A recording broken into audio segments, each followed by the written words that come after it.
Welcome to Spiritual Psychic with Sarah Wiseman, where you'll learn how to unlock the secrets of spiritual intuition and your own psychic gifts. Here's Sarah.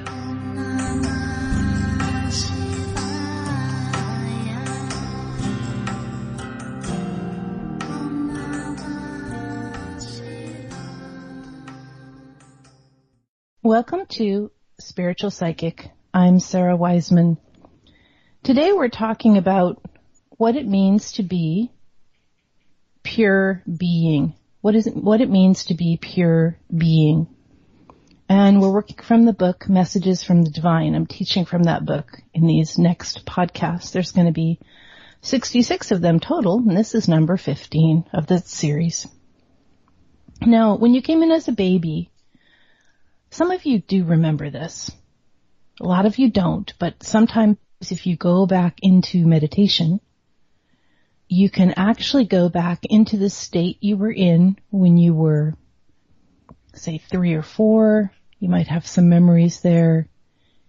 You might be able to go back to 1 or 2. And some of you might even be able to have some memories of your babyhood or your infancy.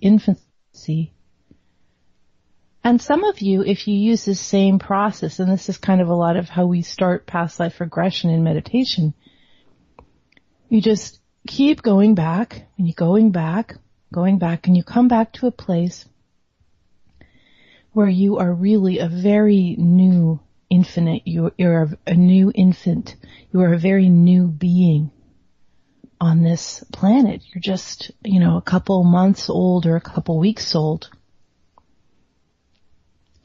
And what we're talking about here is, and here's from the book, when you were a baby, you lived in a state of pure consciousness, interrupted only by the needs of your body for food, warmth, and comfort.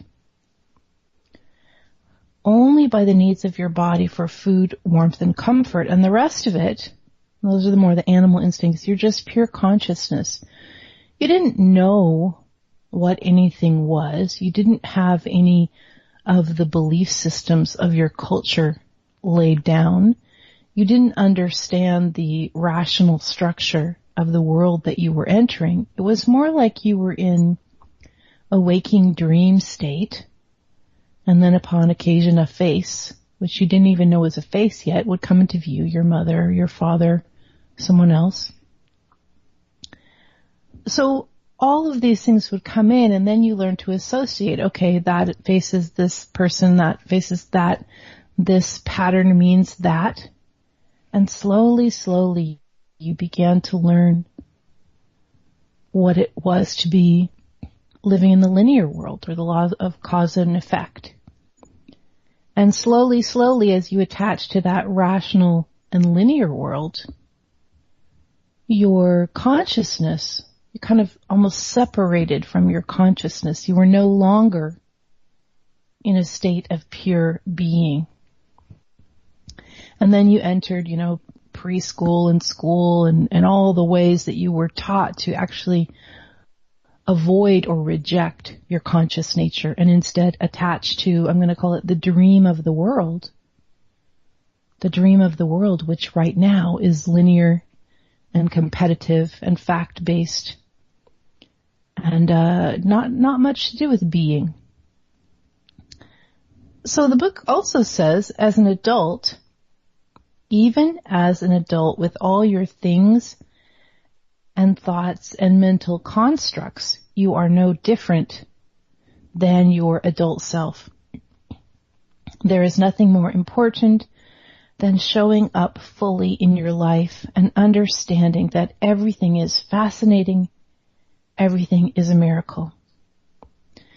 When people have spiritual awakening, one of the things that often happens is they enter into this state of extreme consciousness or extreme lucidity, where they're just kind of walking around in awe at how things are. They're looking at a leaf and they're like, oh my gosh, or they're looking at an interaction between two people and they're just overwhelmed with the emotion and the gratitude and the compassion, the connection.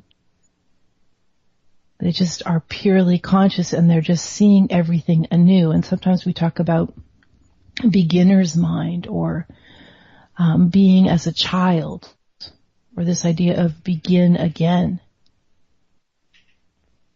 Every time we pull away from the idea that the world is arranged in a rational, linear, man-made way, we enter into this state of consciousness again.